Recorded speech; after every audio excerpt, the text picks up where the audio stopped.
देखिए बॉल उसने इतना आगे किया था, बॉल पीछे नहीं था और बॉल आगे गिरा हुआ था, वो पीछे गए हैं। जब बैट का और बॉल का क्लोज आए हैं ना, तो ये जो लेफ्ट लेग है ना वो हवा में चली गई, जिसकी वजह से बैलेंस नहीं रहा, बेस नहीं बनी, जो फोर्स लगी नहीं। और बेस जो बनती है ना दोनों टांगों पे वेट हो तो फिर ऐसे जाती है। इससे पहले इसी बॉलों पे वो छक्के मारता है, तो मेरे ख्याल से बैलेंस आउट हुआ है, जिसकी वजह से फोर्स कम हुई है और मिड ऑन पे कैच हुआ। और वैसे भी बॉल आगे था, उसका खेलने का जो था ना वो सीधा मिड ऑफ की तरफ खेल सकते थे जितना वो बॉल पीछे गिरा हुआ था, लेकिन ये शॉट मारने वाला बॉल नहीं था। ठीक है, अब हम डॉसन की विकेट की तरफ चलते हैं, क्योंकि बॉल तो बड़ी शानदार थी, तो डॉसन से क्या गलती हुई वो देखते हैं।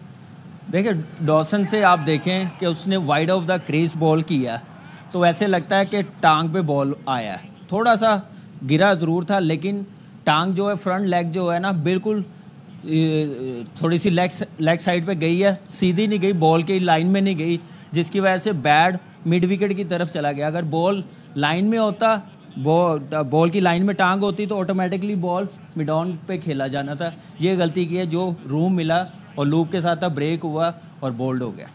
बहुत बहुत शुक्रिया कामी, आप अपनी चेयर पे वापस आ जाइए।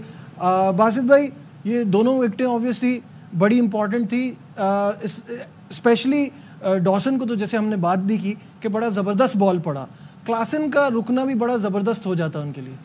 क्लासन बैकफुट पे मारने गया, उसका ये पैट शॉट है, लेकिन जहाँ पे बॉल ऊंचा आता है और यहाँ पे एशिया में इतना बॉल ऊंचा नहीं आता।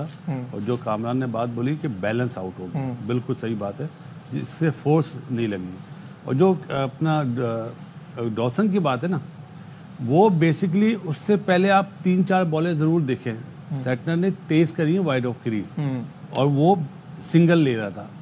बैट जो बंद हुआ, जो कामरान बता रहे हैं ना, वो बैट इसलिए बंद हो रहा था, सिंगल मिल रहा था, वहीं से उसने बॉल को स्लो करा, मतलब जिसको हम बोलते हैं ना 79 किलोमीटर की पेस से बॉल करा, हवा दी, फ्लाइट करी, वो उसी स्टाइल में चला गया कि बॉल अंदर आएगा मैं सिंगल ले लूंगा, वहां से बॉल हुआ ब्रेक और उसने डंडा उड़ा दिया। टांग भी थोड़ी बॉल से ना दूर चली गई थी, क्योंकि वो अंदर आ रहा था ना बॉल, तो वो सिंगल ले रहा था आराम से, यहीं से यहाँ से ब्रेक हो गया, तो वो बस मेरे ख्याल से हाई लेवल का बॉल जो रस्सी से गलती हुई है ना, उसने फ्लाइट से डिसीव हो गया। वो आम बॉल ही समझ रहा था, जिसकी वजह से टांग इधर चली गई। ठीक है, अब मूविंग ऑन, थोड़ी सी बात अब पाकिस्तान क्रिकेट के हवाले से कर लेते हैं, और कल भी इस पर थोड़ी बात हुई थी, आज दोबारा से इसको थोड़ा टच कर लेते हैं इस टॉपिक को। कौमी टीम के साबिक red ball head coach Jason Gillespie ने आकिब जावेद को जोकर करार दिया।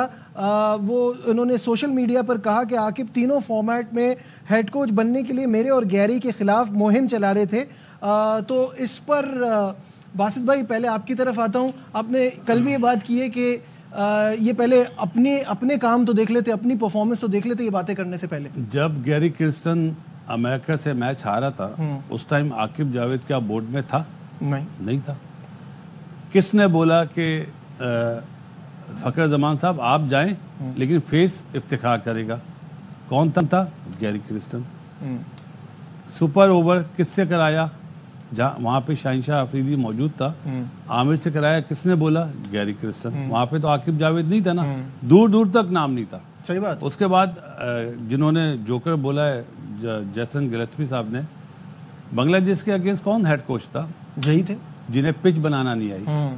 अपने दोस्त को एडलेड के बैटिंग कोच बनाया, जो मैनेजर सैक हुए थे, किसने बनाया था? जेसन गिलेस्पी ने।